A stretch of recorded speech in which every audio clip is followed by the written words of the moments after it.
에센셜 오일을 너무나 좋아하는 F 파트너가 있습니다. 그래서 강양에 교육하러 갑니다. 미국에서 박사진들이 뭐라고 그러냐면 우리가 일상생활에서 80% 정도가 예방이 가능하대요. 근데 생각 없이 막 사는 거예요. 돈 열심히 벌어가지고 어디 가요? 마트 가요. 결국 주부들이 어떻게 해요? 1+1이다. 그러면 눈 뚱 해가지고 가서 얼른 집어오는 거죠. 그걸로 뭐예요? 머리 감고 또 빨래하고 입 닦고. 실은 치약 때문에 국회까지 문제가 된 거 아시나요? 치약의 천적이 뭔지 아세요? 바퀴벌레예요. 치약을 짜고 바퀴벌레를 그 위에다 얹어 놓잖아요. 치약을 받고 지나가는 바퀴벌레가 어떻게 돼요? 죽어요. 근데 그걸로 뭐를 해요? 이를 닦아요. 거기에 뭐가 들었냐면 계면활성제하고 불소가 들어있는 거예요. 유튜브에 들어가서 반드시 쳐보세요. 치약하고. 네, 치약. 근데 그거를 가지고 뭐 미세하게 들어갔다 이렇게 이야기합니다. 불소가 아주 미세하게 들어갔다. 우리가 이를 생각날 때 닦나요? 아니에요. 매일 닦아요. 그것도 아침, 점심, 저녁으로 이를 닦는 거예요. 화장하죠, 머리 감죠, 향수 쓰죠, 뭐 5만 가지를 다 써요, 여자들은요. 굉장히 심각한 거예요. 그리고 모든 사람이 태어날 때부터 뭘 하냐면 옷을 입고 살아요. 아토피가 있거나 생리통이 심한 아이들을 세제만 바꿔줘도요, 아토피가 줄고요, 생리통이 줄어요. 우리가 일상생활에서 쓰는 모든 것들이 우리를 망가뜨리게 하는 거죠. 그래서 어떻게 해야 돼요? 조금 더 지혜롭고 현명하게 우리가 살 필요가 있는 거예요. 저를 이렇게 비즈니스를 도와주시는 분 중에 한 분이요, 미국 분이세요. 근데 그분이 2년 전에 제가 만났는데, 2년 전에 그분을 만났을 때 그분이 1년 동안 16억을 번다는 거예요. 그래서 노하우 좀 달라고, 좀 가르쳐 달라고 그랬더니 뚜껑을 열어라 이렇게 이야기하셨어요. 제가 지금은 그렇게 이야기합니다. 입을 열지 말고 뭐를 하라고요? 뚜껑을 열으라고.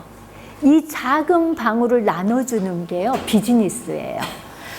뭔가 이거를 누군가한테 도움을 주고 싶어서 나눠주는 거를 잘한다. 그러면 이 방울방울이 기적이 돼서 돈이 들어온다고 저는 생각을 합니다. 그래서 대한민국에서 에센셜 오일을 가장 많이 나눠주는 사람이 저라고 저는 자신해요. 네. 누군가한테 작은 방울을 줬는데 기분 좋아하고 행복할 수 있는 거는 어떠한 것도 없더라는 거죠. 그리고 다가가면 힘들어져요, 일은. 근데 다가오면 쉬워지거든요. 페퍼민트 한 방울 주면은요, 이게 뭐야 하고 다가옵니다. 오늘 우연치 않게 여기에서 들었지만, 괜찮네? 이게 뭐야? 하고 뭔가 제대로 배우기 시작하시잖아요. 여기 계신 분들의 경제가 바뀔 수 있습니다.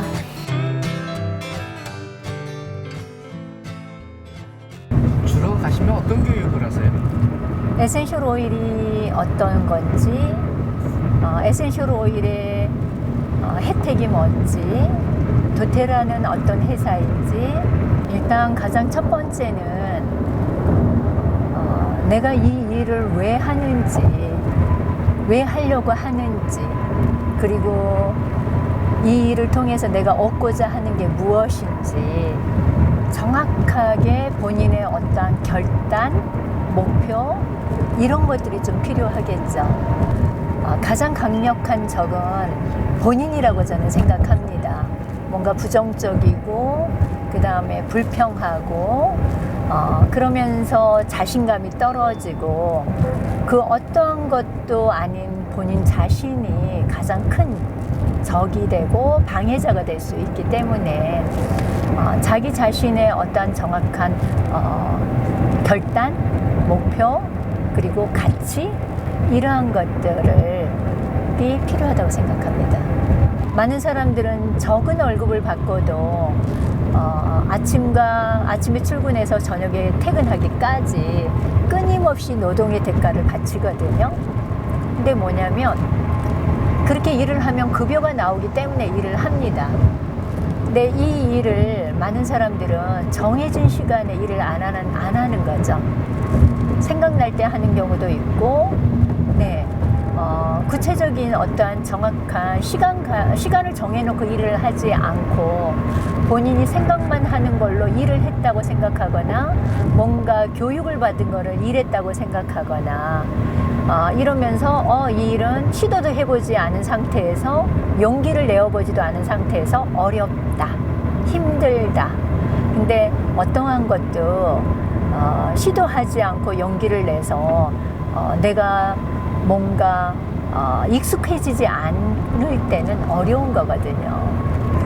성공한 사람들은 스스로 자기관리 능력이 있다고 봅니다.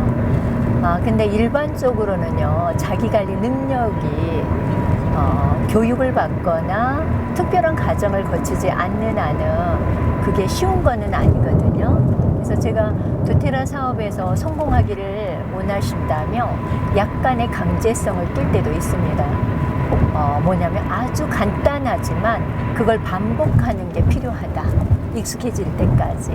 그래서 아주 우스운 명단을 작성하는 거, 그리고 누군가한테 도테라를 알리고자 하는 그 명단을 늘리는 것, 그리고 나서 누군가한테 도테라를 어떻게 전달했는지, 그리고 누군가한테 어떻게 전달하려고 하는지, 이런 것들을 좀 숙제를 내줄 때도 있고요.